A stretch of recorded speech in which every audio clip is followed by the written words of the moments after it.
Assalamualaikum warahmatullahi wabarakatuh. Innal hamdalillah nahmaduhu wa nasta'inuhu wa nastaghfiruh wa na'udzu billahi min shururi anfusina wa sayyiati a'malina may yahdihillahu fala mudilla lahu wa may yudlilhu fala hadiya lahu. Asyhadu an la ilaha illallah wahdahu la syarika lahu wa asyhadu anna Muhammadan 'abduhu wa rasuluhu sallallahu alaihi وعلى آله وأصحابه ومن سار على نهجه واستنى بسنته إلى يوم الدين.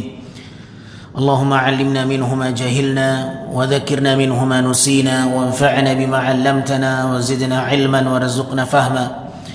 أما بعد معاشر muslimin yang dimuliakan Allah, alhamdulillah, puji syukur kita panjatkan kepada Allah Rabbul Alamin yang dengan karunia-Nya Allah masih mengizinkan kita untuk bermajlis ilmu, mendatangi taman-taman surga dalam rangka mempelajari dan memperdalami hadis-hadis Rasulullah sallallahu alaihi wasallam, mengenal agama Allah. Semoga Allah limpahkan kepada kita ilmu yang bermanfaat dan Allah karuniakan kepada kita ilmu yang berkah, dan semoga ilmu yang kita dapatkan menjadi cahaya dan lentera dalam kehidupan yang kita lalui sebagai seorang hamba di kehidupan dunia ini. Salawat beriringkan salam tak lupa kita sampaikan untuk Nabi kita yang mulia, Nabi Muhammad sallallahu alaihi wasallam.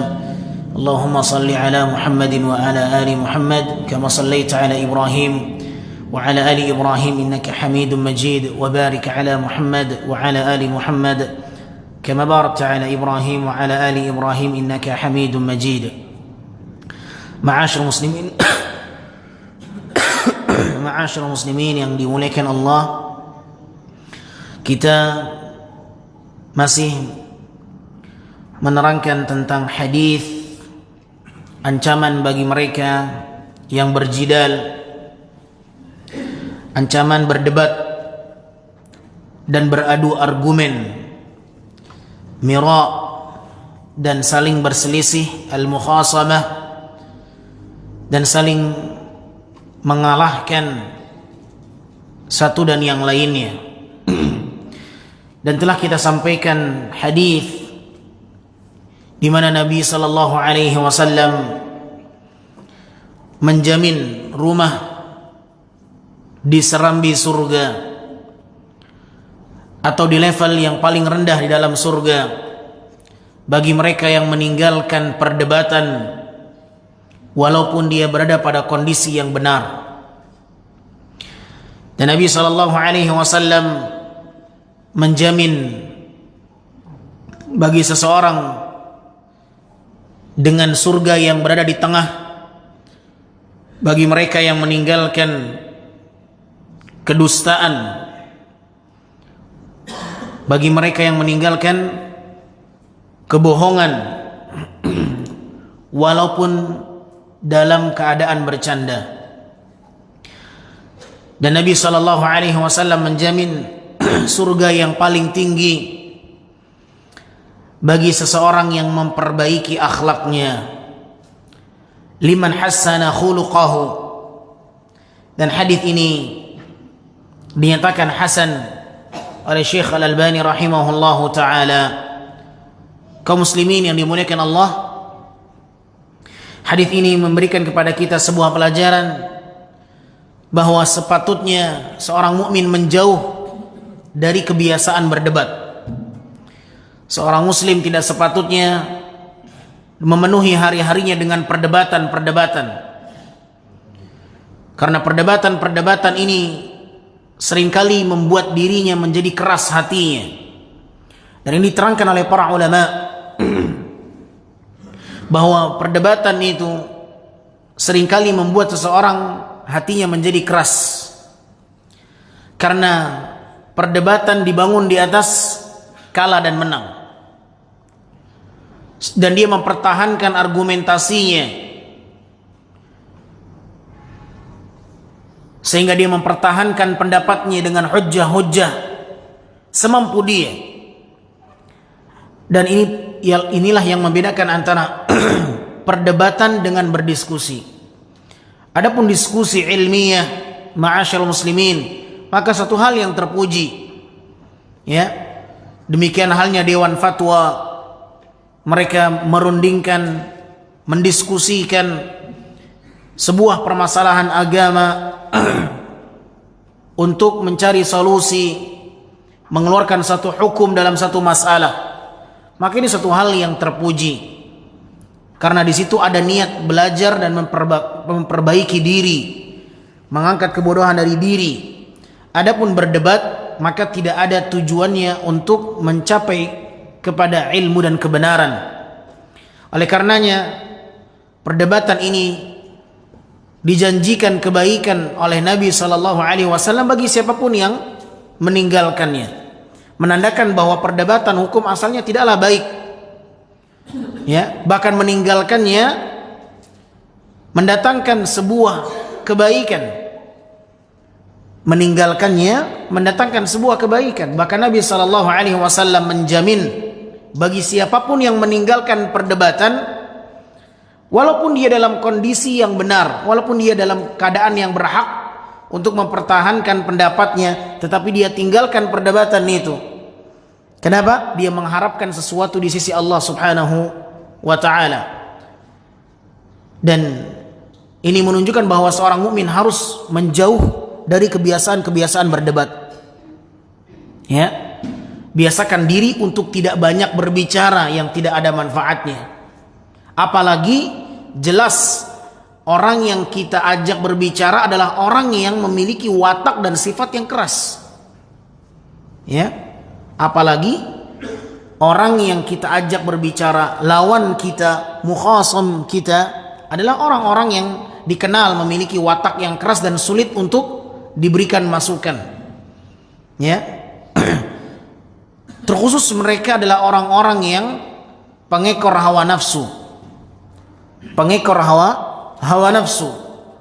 Oleh karenanya, saya sering mengutip perkataan Syekh Al-Albani rahimahullah yang membedakan antara pengekor hawa nafsu, penuntut hawa nafsu, talibul hawa, dengan perbedaan antara talibul ilmi, orang yang menuntut ilmu, dengan orang yang memperturutkan hawa nafsu. Ini berbeda.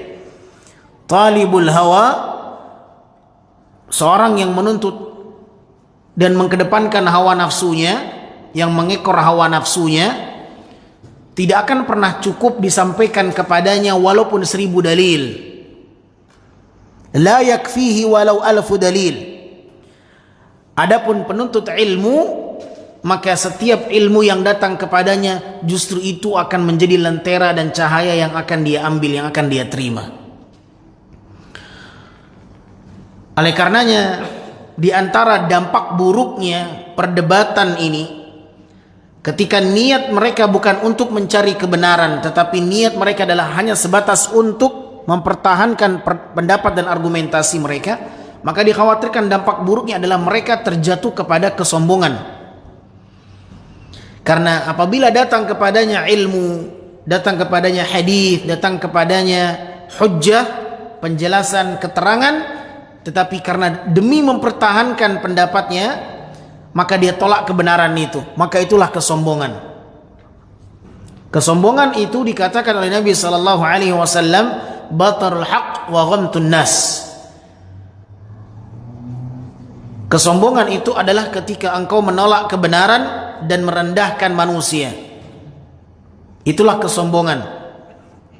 Maka mengapa perdebatan itu dicela dalam Islam?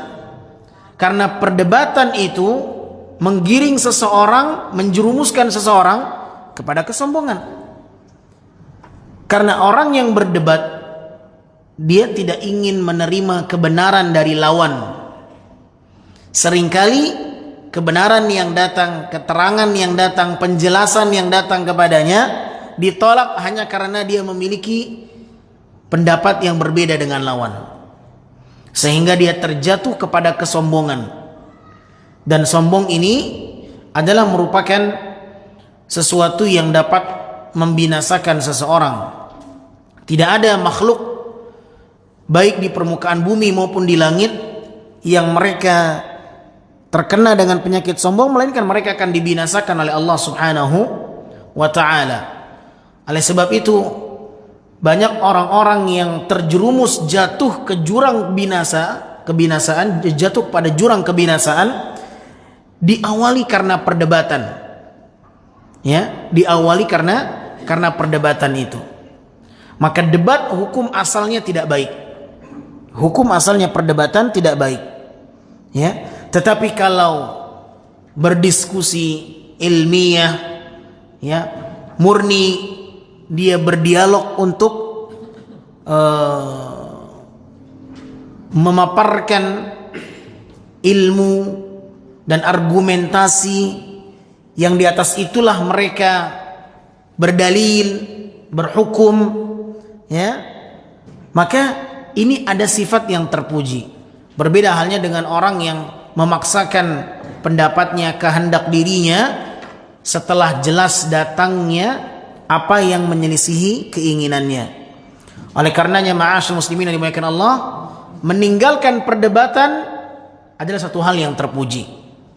Ya, meninggalkan perdebatan adalah satu hal yang terpuji. Bahkan Nabi SAW menjamin bagi siapapun yang meninggalkan perdebatan, ya, baginya rumah di serambi surga, baginya rumah di surga yang levelnya paling rendah, sebagaimana dikatakan oleh Nabi SAW, ana za'imun bi baitin fi rabadil jannah liman taraka al-mira'a wa in kana muhiqqa.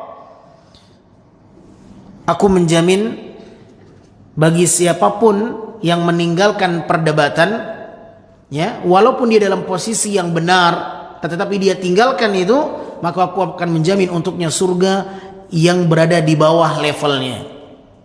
Nah, oleh karenanya ahibati fillah, berusahalah untuk melatih diri meninggalkan kebiasaan berdebat ini. Dan seringkali perdebatan ini digandrungi oleh para penuntut ilmu. Oleh karenanya diterangkan oleh para ulama, min afati talibil ilmi al-mira, ya, al-jidal. Di antara penyakit yang diderita oleh para penuntut ilmu, penyakit yang paling banyak digeluti oleh para penuntut ilmu adalah berdebat. Nah, ya, karena mereka telah memiliki hujjah, telah memiliki ilmu, yang dengan ilmu itulah mereka memiliki modal untuk berdebat. Ya, biasanya yang berdebat itu orang yang memiliki prinsip dalam dirinya atau ilmu dalam dirinya. Yang di atas ilmu itulah dia menjadikannya sebagai modal untuk berdebat. Dan itu diantara penyakit, kata para ulama, min afati talibil ilmi, diantara penyakit para penuntut ilmu adalah berdebat. Nah, oleh sebab itu ma'asyarul muslimin yang dimuliakan Allah, apabila kita dihadapkan pada posisi yang menurut kita ini adalah perdebatan, maka lebih baik kita meninggalkan perdebatan itu, walaupun kita berhak untuk mempertahankan argumentasi kita.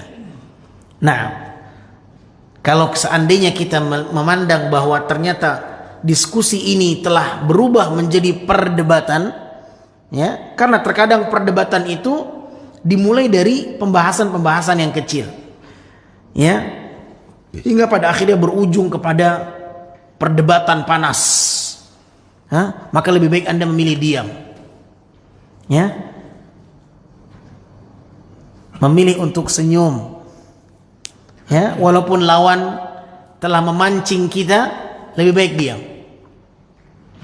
Nah, dan saya pernah mendapati ada sebagian ikhwan kita, dia dipancing karena statusnya yang masih jomblo.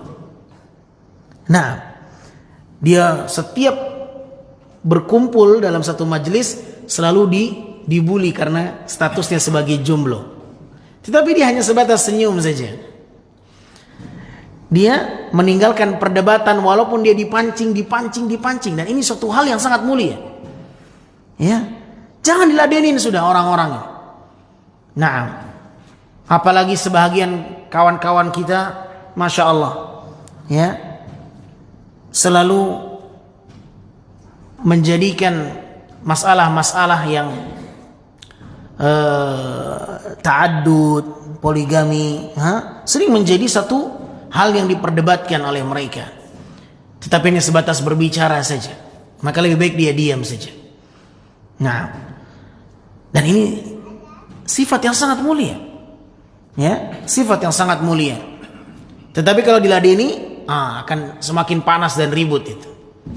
Nah, maka apabila kita mendapati ada seseorang yang memancing pembahasan yang bisa menghangatkan suasana atau memanaskan suasana, dan kita bisa mendeteksi ini pembahasan akan menjadi panas, kita bisa mendeteksi itu, ya, maka lebih baik dia memilih untuk diam, dia meninggalkan, tidak perlu diladenin hal yang seperti itu, dan harapkan rumah yang akan Allah berikan untuknya di surga.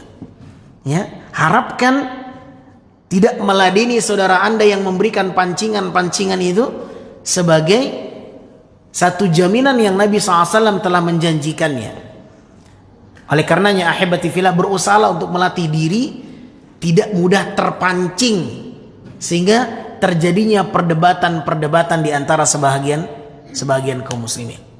Nah, ahibati fillah yang dimuliakan Allah Subhanahu wa taala, demikian halnya Nabi SAW menjamin surga yang berada di tengah bagi mereka yang meninggalkan kadzib, yang meninggalkan kedustaan, walaupun dia berdusta tujuannya hanya sebatas bercanda, tetapi dia tetap meninggalkan kedustaan itu walaupun bercanda. Nah, seringkali bergurau, bercanda itu dibangun di atas kedustaan dan kebohongan. Maka Islam telah mengajarkan kita tidak boleh berdusta sekalipun kita sedang bergurau, sekalipun kita sedang bercanda. Maka Islam membatasi gerak-gerik kita untuk bercanda apabila percandaan itu dibangun di atas kedustaan. Dan ini juga butuh untuk dilatih, ahibati fillah, karena tidak sedikit kaum muslimin yang bercanda dengan kawannya mengandung unsur dusta. Ya, makanya saya sering juga mengingatkan kawan-kawan yang saya dapati bercanda tetapi mengandung unsur dusta, maka kita katakan tidak boleh dusta walaupun bercanda. Nah, dia mengatakan Ustaz kan bercanda. Justru karena bercanda itulah tidak boleh berdusta. Ya, karena Nabi SAW menjamin surga yang di tengah levelnya bagi mereka yang meninggalkan kedustaan dan kebohongan walaupun dia dalam posisi bercanda. Nah, oleh karenanya sebelum kita bercanda, bergurau, maka pilihlah candaan-candaan yang tidak mengandung unsur kedustaan. Dan hendaklah kita membiasakan ini kepada anak-anak kita, ya, karena sering kali terjadi kedustaan itu antara orang tua dengan anaknya, ya, antara orang tua dengan anaknya. Maka kedustaan ini apabila dibiasakan kepada anak-anak kita, maka dia akan terbiasa dengan kedustaan itu. Nah, kemudian ahibati fillah yang dimuliakan Allah Subhanahu wa taala, ternyata surga yang paling tinggi itu diduduki bagi mereka yang berusaha untuk memperbaiki akhlaknya. Nabi SAW, wa ana za'imun fi a'lal jannah liman hassana khuluqah, dan aku menjamin surga yang paling tinggi untuk kalian yang memiliki akhlak yang baik. Dalam redaksi hadis yang lain, bagi mereka yang memperbaiki akhlaknya. Nah, ahibati fillah kaum muslimin yang dimuliakan Allah Subhanahu wa taala, berakhlak yang mulia itu merupakan tingkatan yang paling tinggi yang Allah siapkan untuk mereka di surga. Dan akhlak yang mulia harus menjadi usaha setiap kita, ma'asyiral muslimin yang dimuliakan Allah. Syekh Abdurrahman bin Nasir As-Sa'di rahimahullah menyebutkan mengapa akhlak yang mulia ini sangat tinggi kedudukannya di sisi Allah Subhanahu wa taala. Orang yang berakhlak mulia, orang yang berakhlak baik, mengapa dijanjikan untuk mereka kedudukan yang sangat tinggi oleh Allah Subhanahu wa taala? Nah, karena orang yang berakhlak baik dia sedang berjihad, ya, menjaga karakter-karakternya yang buruk ketika berinteraksi dengan makhluk. Ya, jangan kira memiliki akhlak yang baik itu satu hal yang mudah.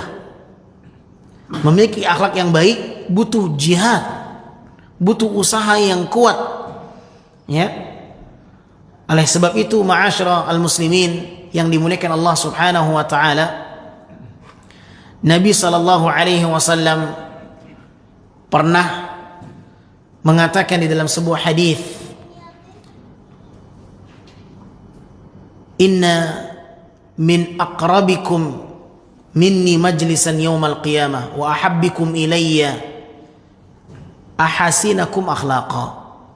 Kata Nabi sallallahu alaihi wasallam, sesungguhnya yang paling aku cintai dari kalian dan yang paling dekat di antara kalian denganku majelisnya di hari kiamat adalah yang paling baik akhlaknya di antara kalian.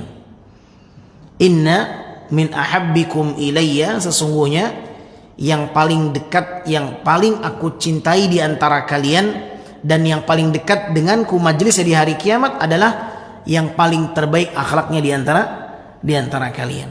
Nabi sallallahu alaihi wasallam menerangkan bahwa orang yang akan bersama dengan beliau di surga, yang paling dekat majelisnya dengan Nabi sallallahu alaihi wasallam di surga adalah orang yang memiliki akhlak yang baik.